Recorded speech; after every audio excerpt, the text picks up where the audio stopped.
Hello बच्चों, क्या हाल चाल। सब ठीक ठाक।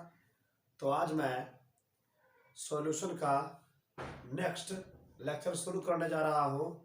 तो आप लोग जो है कंटिन्यू लगे रहिए। अब जो है वीडियो जो है पूरी भरपूर मात्रा में मिलती जाएगी। ठीक है, आप लोग केवल पढ़ने पर ध्यान देते जाइए। देखिए, पिछला वाला जो वीडियो हमने बनाया था उसमें थोड़ा सा आवाज़ मेरा और भी खराब था, तो इस कारण से उसका जो टॉपिक है इस वीडियो में मैं कवर कर दूंगा। ओके, ठीक है। तो चलिए वीडियो शुरू करते हैं। तो पिछला क्लास में हमने बताया था आप लोग को कि विलयन के बारे में, विलयन क्या होता है, घोल क्या होता है कि नहीं। तो हम बताए थे कि जब दो या दो से अधिक पदार्थों को इस प्रकार से मिलाइए कि 100 मांगी मिश्रण बन जाए तो उसको हम लोग विलयन या घोल कहते हैं। इसको इंग्लिश में हम लोग सॉल्यूशन बोलते हैं। ठीक है न। जैसे पानी और चीनी को आपस में घोलते हैं तो क्या बनता है, शरबत बनता है।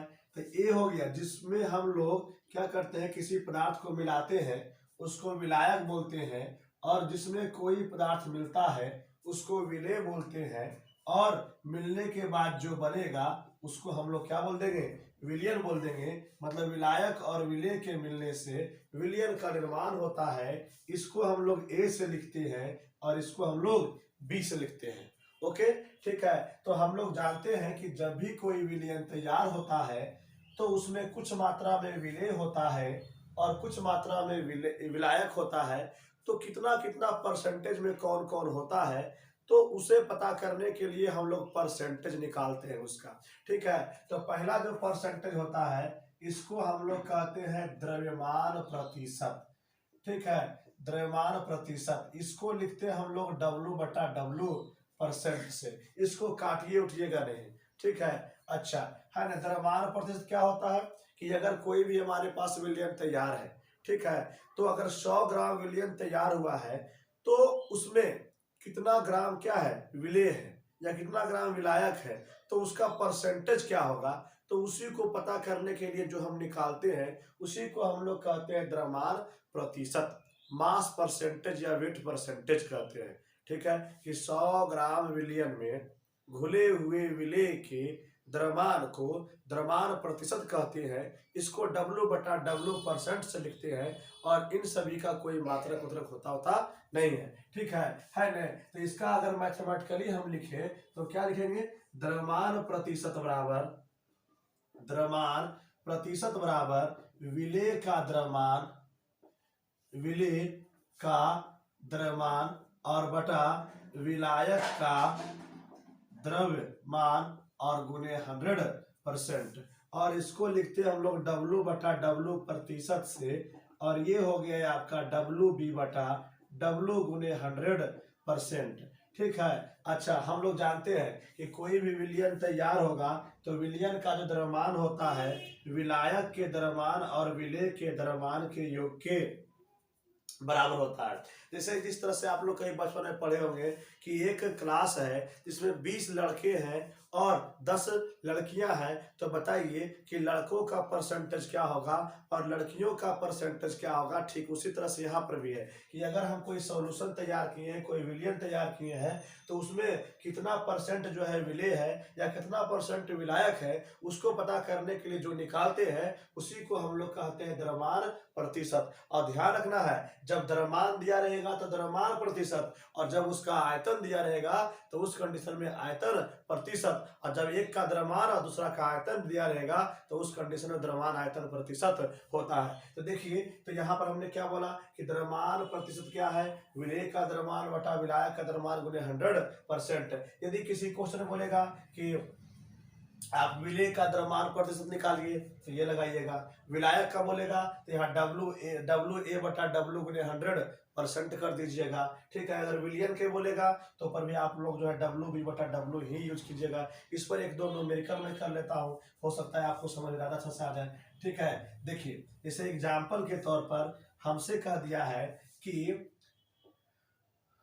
500 ग्राम जल में, 500 ग्राम जल में, क्या में 500 ग्राम जल में जो है ना 100 ग्राम चीनी को मिला दिया गया है।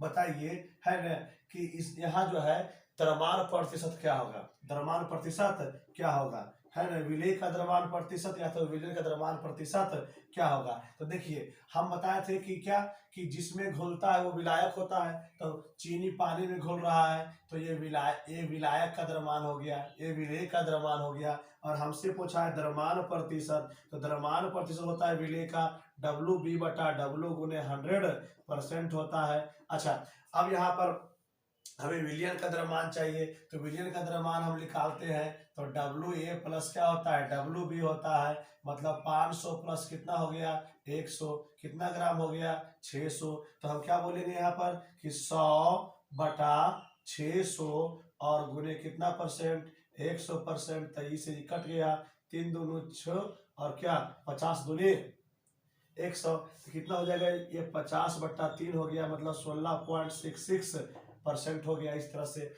और भी क्वेश्चन बनते हैं, जैसे यहाँ पर भी एक विलायक था, एक क्या था विलेय था, ठीक है, लेकिन क्वेश्चन और इस तरह से भी बनते हैं यहाँ पर कि एक विलियन है, ठीक है, जिसका द्रव्यमान जो है वो 600 ग्राम है, 600 ग्राम क्या है विलियन है, और बोल दिया है कि इसमें 200 ग्राम जो है क्या विलेय घुला हुआ है, विलेय घुला हुआ है। आप लोग जानते हैं कि विलियन कब बनता है, जब विलेय और विलायक मिलता है तब। तो बोल रहा है कि 600 ग्राम विलियन में, 600 ग्राम विलियन में 200 ग्राम विलेय घुला हुआ है, मतलब क्या कि जब 200 ग्राम मिल गया है तब ये 600 ग्राम तैयार हुआ है। तो बताइए भैया विलेय का द्रव्यमान प्रतिशत क्या होगा, तो W/W प्रतिशत इक्वल टू क्या होता है WB/W गुने क्या हो जाएगा 100% हो जाएगा, ठीक है। तो हम क्या बोलेंगे यहाँ से, क्या 200 बटा कितना 600 है न गुने 100% बोलिएगा कि सर 3 दूनी 6 कितना हो गया 100 दूना 200,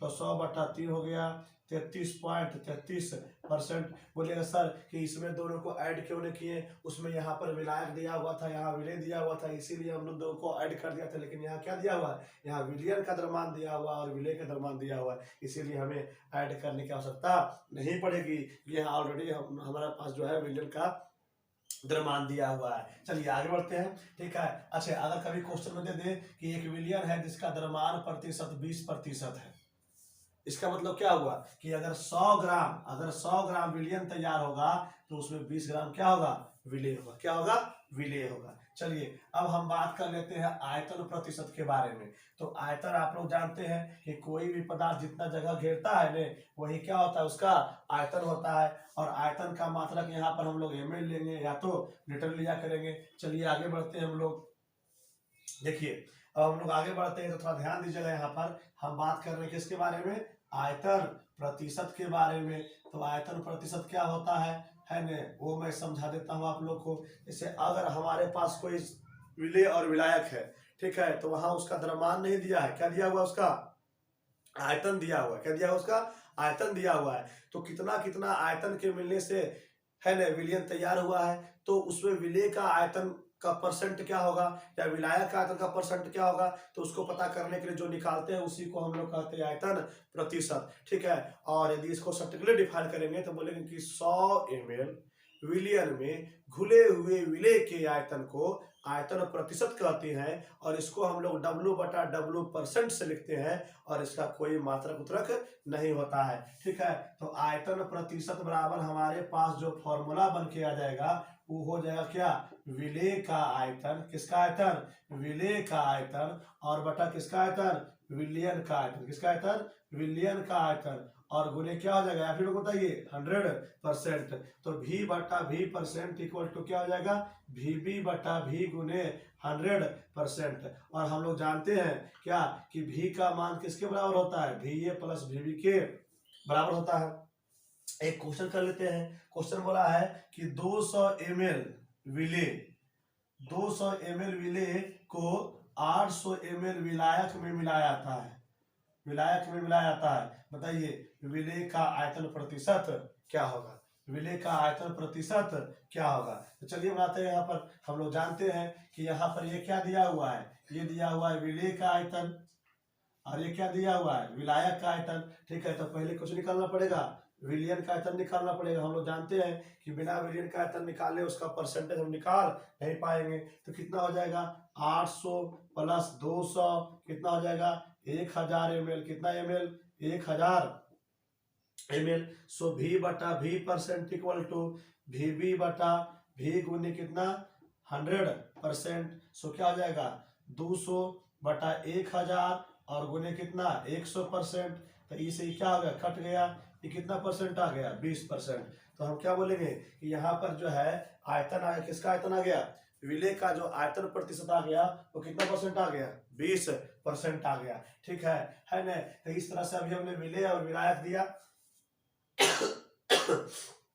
कभी हो सकता है यहाँ पर विलेय दिया रहे और क्या दिया रहे विलियन दिया रहे। अच्छा, किसी क्वेश्चन में यदि बोल दिया जाए कि यहाँ पर हमारे पास एक सॉल्यूशन है विलियन है जिसका आयतन प्रतिशत 30% है, इसका मतलब क्या कि अगर 100 ml विलियन होगा तो उसमें 30 ml क्या होगा विलेय होगा। क्या होगा विलेय होगा। ठीक है, अगर 40% बोल देगा तो यहाँ 40 हो जाएगा, 50 बोलेगा तो यहाँ पर 50 हो जाएगा। कहने का मतलब ये हो गया। ठीक है, चलिए अब अगला जो है द्रव्यमान आयतन प्रतिशत। द्रव्यमान आयतन प्रतिशत इसको लिखते हैं हम लोग किससे W बटा V परसेंट से। किसे लिखते हैं W बटा V परसेंट से लिखते हैं। ठीक है, तो अब यहाँ पर ध्यान दीजिएगा, अगर विलियन जो है वो आयतन में दिया हो और विलेय का द्रव्यमान दिया हो तो उस समय जो परसेंटेज निकालते हैं उसको हम लोग कहते हैं द्रव्यमान आयतन प्रतिशत। तो द्रव्यमान आयतन प्रतिशत का जो फॉर्मूला बन के आता है, इसका फॉर्मूला बन के आता है विलेय का द्रव्यमान बटा विलियन का आयतन। किसका आयतन विलियन का आयतन और गुने क्या 100%। क्या 100%। तो इसको लिखते हैं हम लोग W बटा V परसेंट से, इसको लिखते हैं हम लोग WV से और बटा V और गुने क्या हो गया 100% हो गया। ठीक है, चलिए इस पर एक क्वेश्चन में कर लेता हूं। क्वेश्चन बोला है कि 500 ml विलियन में 5 ग्राम NaOH घुला हुआ है। तो बताइए इसका द्रव्यमान आयतन प्रतिशत क्या होगा। द्रव्यमान आयतन प्रतिशत क्या होगा। तो सिंपल सी बात है कि W बटा V परसेंट बराबर WB बटा V गुने कितना परसेंट 100%। तो WB कितना है 5 ग्राम है। कैसे क्या बोला है कि 500 ml विलियन तैयार किए हैं तो उसमें क्या ग्राम है विलेय 5 ग्राम NaOH घुला हुआ है। जो घुला हुआ होता है वो विलेय होता है। तो 5 बटा कितना हो गया 500 और गुने 100%। तो इसे क्या हो गया ऐसा। तो हम क्या बोलेंगे कि यहाँ पर 1% कौन है NaOH है। 1% क्या है NaOH है। तो इस तरह से हम लोग देखते हैं कि द्रव्यमान आयतन प्रतिशत क्या होता है। और ऐसे भी ये सब बेसिक चीज है, जब हम लोग हार्ड क्वेश्चन करेंगे तो वहां पर इन सभी का उपयोग होगा। अच्छा, कभी भी किसी क्वेश्चन में बोल दे कि यहाँ पर हमारे पास जो सॉल्यूशन है वो 20% है, उसकी जो सांद्रता कितनी है 20% है।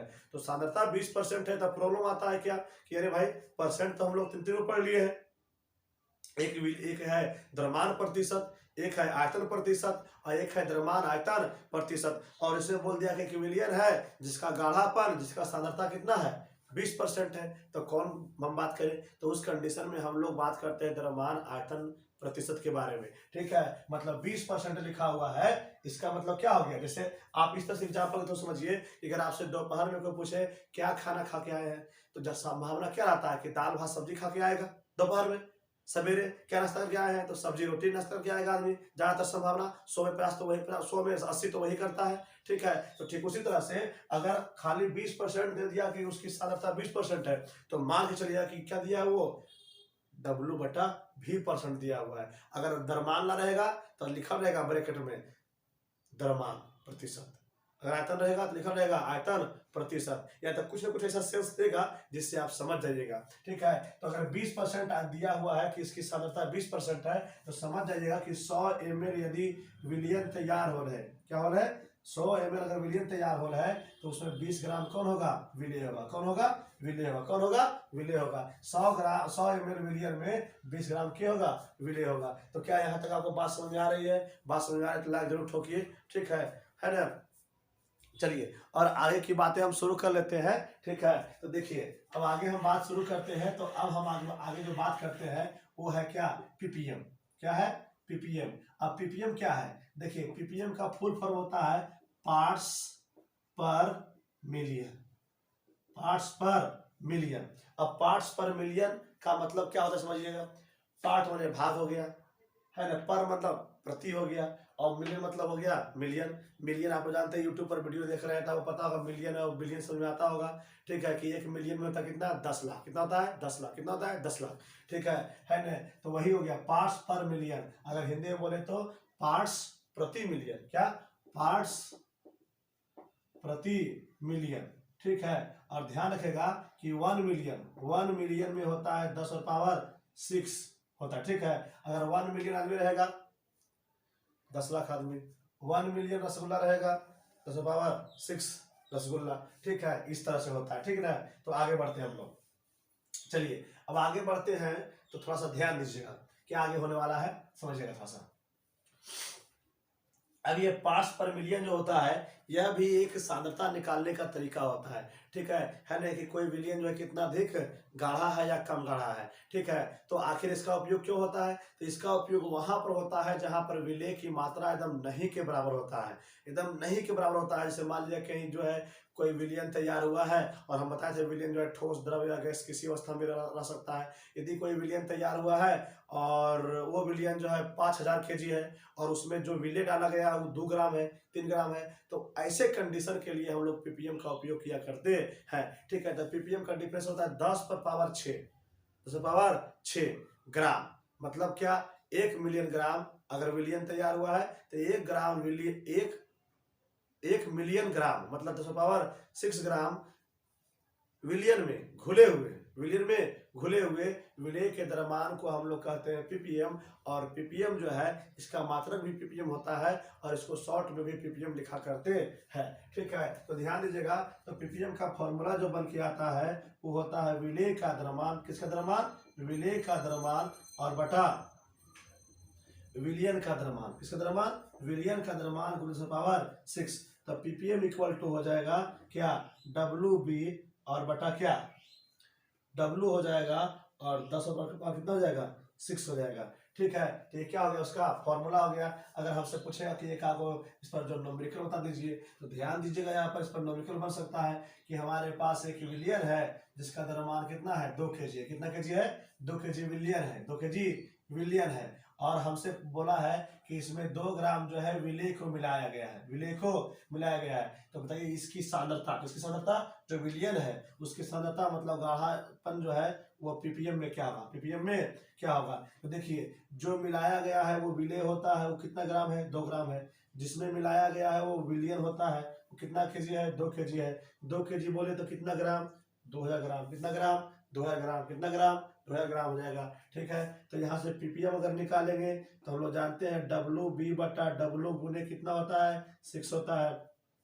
तो 2 बटा कितना हो गया, 2000 हो गया, इंटू 10 कितना हो गया, 6 हो गया। तो ई से क्या हो जाएगा, कट जाएगा। तो कितना हो गया, 10⁻6 बटा 10 कितना हो गया, 3। 1 2 3 0 इसलिए 3 हो गया।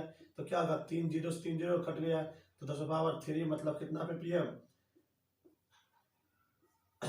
1000 पीपीएम हो गया, 1000 पीपीएम हो गया। ठीक है, इस तरह से हम लोग इसका क्वेश्चन बनाया करते हैं। ठीक है ना। चलिए और इसी तरह से हम लोग आगे बढ़ते चलेंगे धीरे धीरे। ठीक है, आप लोग केवल कंटिन्यू है ना क्लास करते रहिए। चलिए अब हम लोग जो बात करते हैं उसका नाम है क्या, मोल फ्रैक्शन। ठीक है, मोल फ्रैक्शन को हम लोग कहते हैं हिंदी में क्या, मोल प्रभाज। मोल प्रभाज या तो इसी को हम लोग कहते हैं मोल अंश, और इसको लिखते हैं हम लोग छोटा वाला x से, या बड़ा वाला x से, या छोटा वाला f से। ठीक है, तो मोल प्रभाज या मोल अंश क्या होता है ना, पहले समझ लीजिए। इसका कोई मात्रक उतरक नहीं होता, यह मात्रकहीन होता है। क्या होता है, मात्रकहीन होता है। तो आप ध्यान दीजिए कि मोल प्रभाज है क्या, आखिर इसको पढ़ने की जरूरत हमें क्या क्यों पड़ गई।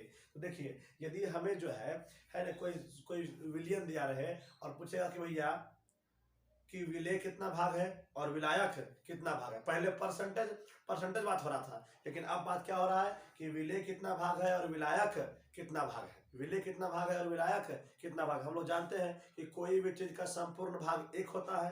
तो अगर मान लीजिए कि संपूर्ण भाग एक है, मान लीजिए रसगुल्ला एक है, ठीक है, तो रसगुल्ला एक रसगुल्ला है। तो अगर मान लीजिए 2 बेटा है तो एक को दे दिए, मतलब एक रसगुल्ला है तो अगर एक बेटा को दे दिए क्या आधा, तो आधा का कितना मिल जाएगा आधा, ठीक। यदि एक बेटा दे दिए कितना एक कोना, तो अलग कितना मिल जाएगा 3 कोना मिल जाएगा। इस तरह से कि विलेय कितना है और विलायक कितना कितना भाग है, तो उसको पता लगाने के लिए जो हम निकालते हैं उसी को हम लोग कहते हैं मोल प्रभाज या मोल अंश कहते हैं। क्या कहते हैं? मोल प्रभाज या मोल अंश कहते हैं। क्या कहते हैं उसको हम लोग? मोल प्रभाज या मोल अंश कहते हैं, ठीक है। तो मोल प्रभाज का जो फॉर्मूला बन के आता है ना, ये कहता है कि जिस पदार्थ का मोल प्रभाज निकालना है ना, तो उसके मोलों की संख्या लिखिए। तो दिए गए पदार्थ के मोलों की संख्या और बटा क्या, विलियन में जितना भी पदार्थ मिला हुआ है, विलियन में उपस्थित सभी घटकों के कुल मोलों की संख्या, ठीक है। जिस पदार्थ का मोल प्रभाज निकालना है, ठीक है ना, उसके मोलों की संख्या ऊपर लिखिए और विलियन में जितना पदार्थ दिया गया है सभी के घटकों के सबके जितना घटक है, घटक मतलब क्या, किससे किससे मिलकर के बना है, तो उसका जो मोल आएगा, मोलों की संख्या जो आएगा सबको जोड़ दीजिए। अब क्वेश्चन आता है कि सर मोल क्या है, तो देखिए हम लोग जानते हैं कि एक दर्जन में कितना होता है 12, एक दर्जन रसगुल्ला 12 रसगुल्ला, एक दर्जन केला 12 केला, है ना। जोड़ा कितना, जोड़ा मतलब क्या होता है, जोड़ा मतलब होता है 2, एक जोड़ा जूता 2 जूता, एक जोड़ा कुत्ता 2 कुत्ता, ठीक। उसी तरह से क्या होता है, मोल होता है। क्या होता है? मोल होता है। तो एक मोल में होता है कितना होता है, तो बोलेंगे एक मोल रसगुल्ला कितना रसगुल्ला, एक मोल केला इतना केला, एक मोल आदमी इतना आदमी, एक मोल परमाणु इतना परमाणु, एक मोल अणु है ना, इतना अणु, ठीक है। तो पूछेगा कि दर्जन क्या है, जोड़ा क्या है, तो जोड़ा और दर्जन ये सभी जो है किसी वस्तु को गिनने की एक इकाई है ना, ठीक उसी तरह से जो है मोल भी होता है, जो छोटे छोटे कणों को गिनने की एक इकाई है। तो मोलों की संख्या निकालने के लिए फॉर्मूला होता है, मोलों की संख्या निकालने के लिए फॉर्मूला होता है, मोलों की संख्या निकालने के लिए फॉर्मूला होता है, जिस पदार्थ का निकालना रहेगा ने उसका द्रव्यमान और बटा में उसका क्या, आणविक द्रव्यमान, बटा उसका आणविक द्रव्यमान, और मोलों की संख्या किससे लिखते हैं, एन से लिखते हैं। किससे लिखते हैं? एन से लिखते हैं। किससे लिखते हैं? एन से लिखते हैं। और पदार्थ के द्रव्यमान को डब्ल्यू से लिखते हैं और आणविक द्रव्यमान किससे लिखते हैं, एम से लिखते हैं। किससे लिखते हैं? एम से लिखते हैं। सर एम कैसे निकालते हैं सर, तो ध्यान दीजिएगा यहाँ पर। अगर आपसे बोलेगा कि आप H2O का एम निकालिए, किससे निकालिए, H2O का एम निकालिए, तो ध्यान दीजिएगा। आप लोग जानते हैं हाइड्रोजन जो है, हाइड्रोजन का परमाणु संख्या 1 होता है और परमाणु द्रव्यमान में क्या होता है, 1 होता है। लेकिन ऑक्सीजन का परमाणु संख्या 8 होता है, परमाणु द्रव्यमान कितना होता है, 16 होता है। नाइट्रोजन का परमाणु संख्या 7 होता है और परमाणु द्रव्यमान कितना होता है, 14 होता है। तो हम लोग को परमाणु द्रव्यमान यूज करना है, ना कि परमाणु संख्या यहाँ यूज करना है। तो देखिए ये हाइड्रोजन है, तो हाइड्रोजन का एक परमाणु का द्रव्यमान कितना होता है, 1 होता है, ठीक है। ऑक्सीजन के एक परमाणु द्रव्यमान कितना होता है, 16 होता है। तो कितना हाइड्रोजन है, तो 2 हाइड्रोजन, H2 लिखा हुआ है ना, तो 2 गुने कितना हो गया, 1 हो गया।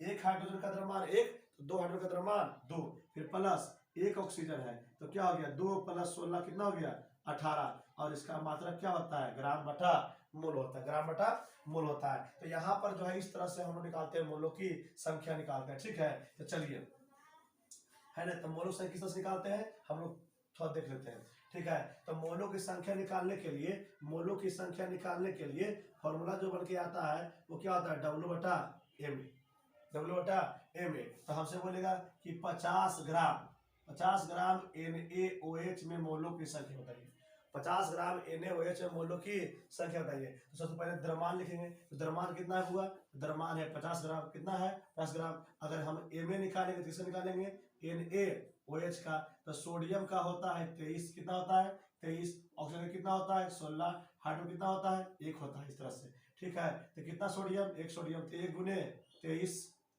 1 गुने 16, फिर क्या 1 गुने 1 हो जाएगा।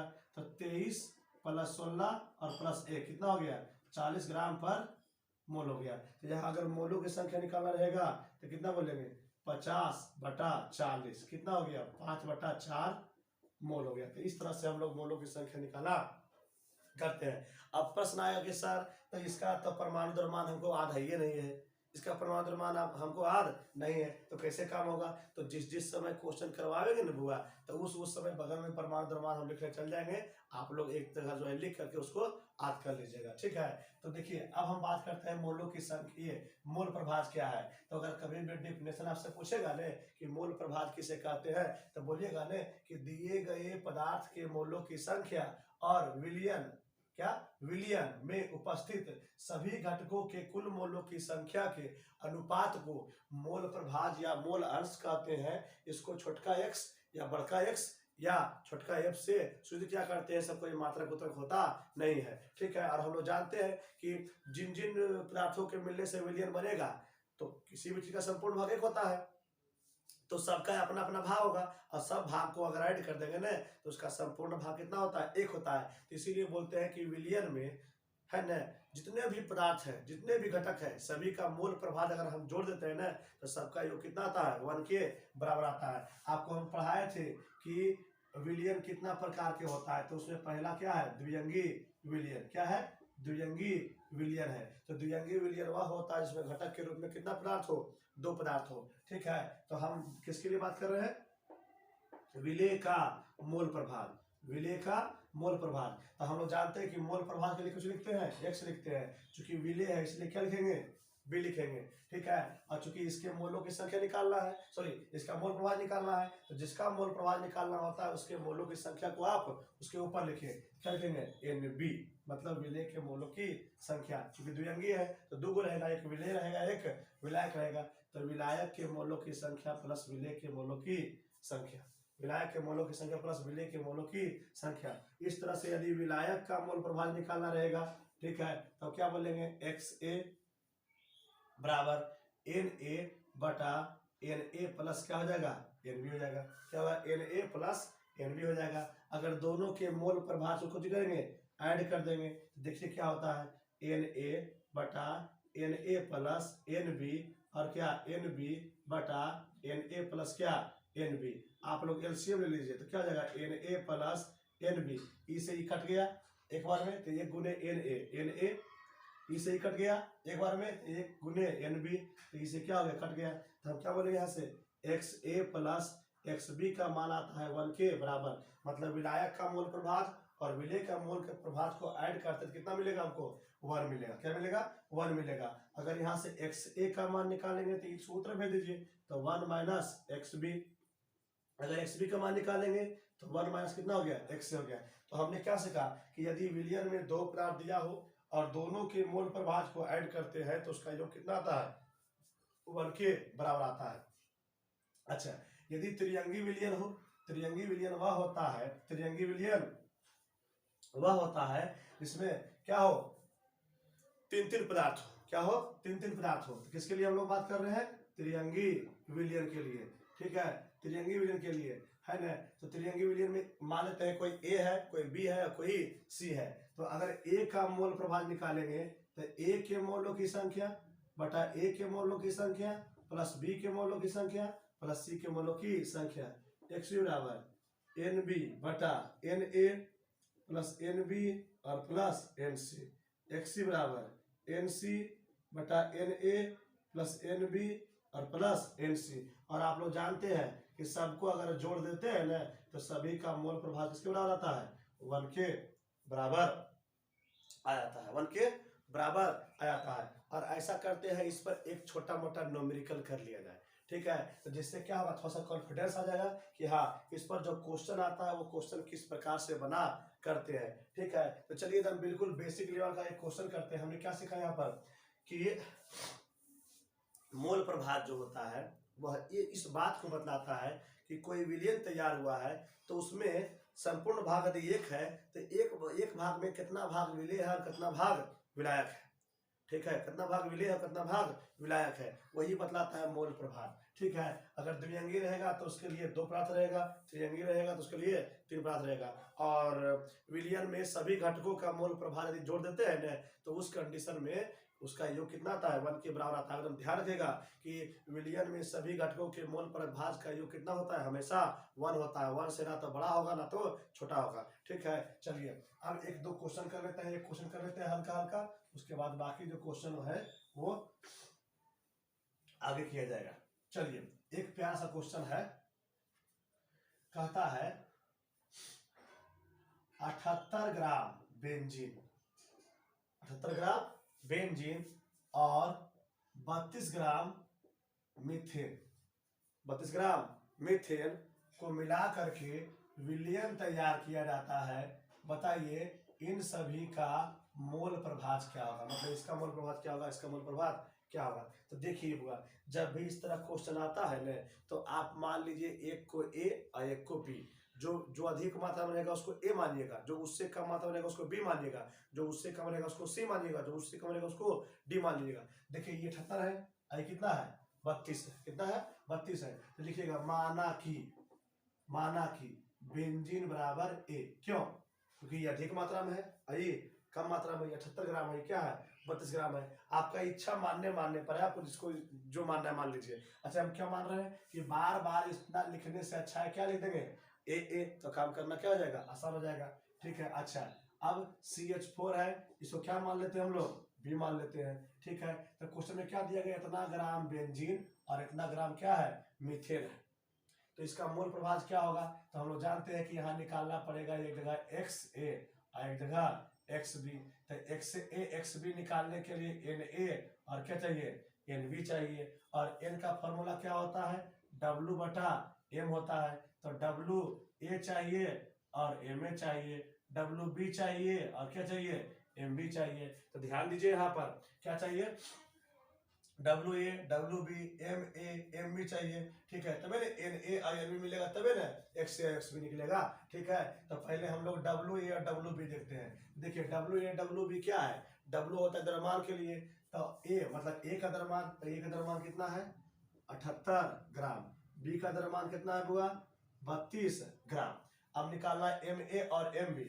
M क्या होता है आणविक द्रव्यमान, क्या द्रव्यमान आणविक द्रव्यमान, कौन द्रव्यमान आणविक द्रव्यमान, कौन द्रव्यमान आणविक द्रव्यमान। तो ए का निकालिए, तो ए मतलब कौन है बेंजीन है C6H6। तो कार्बन का परमाणु द्रव्यमान 12 और हाइड्रोजन का 1 होता है। तो 6 गुने 12 हो गया और 6 गुने 1 हो गया, तो 12 6 72, 6 कम 6 कितना हो गया 78 ग्राम प्रति मोल हो गया। क्या हो गया इतना हो गया।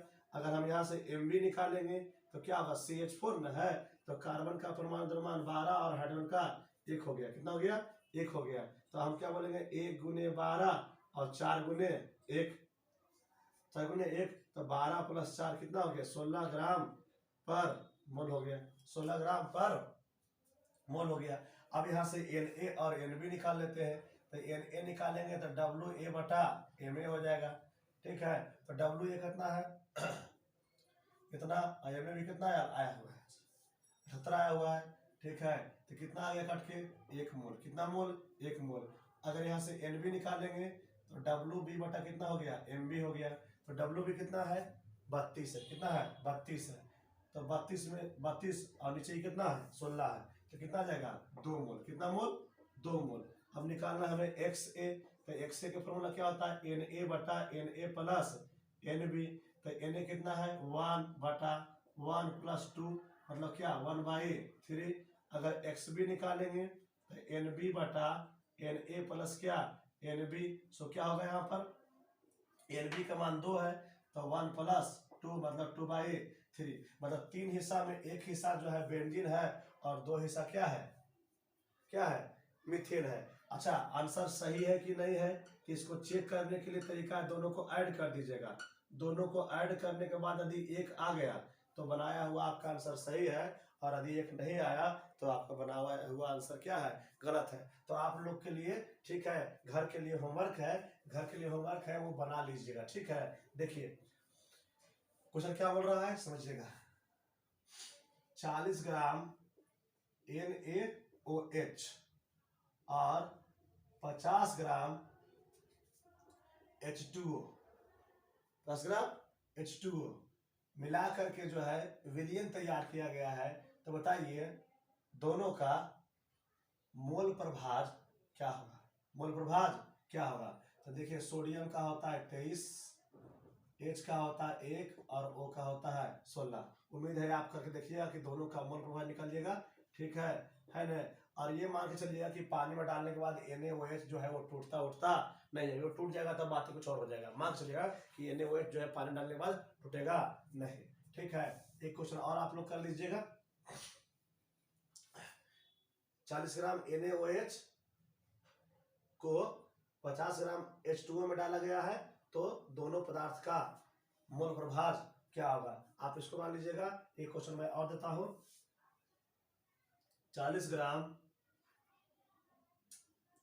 CH4, 50 ग्राम C2H5OH को मिलाकर विलयन तैयार किया गया है, तो प्रत्येक अवयव का मोल प्रभाज क्या होगा, प्रत्येक अवयव का मोल प्रभाज क्या होगा। तो ये हो गया दोनों आपके लिए होमवर्क, आप लोग इसको बना के लाइएगा। तब तक के लिए थैंक यू, धन्यवाद। आप लोग जो है खुश रहिए।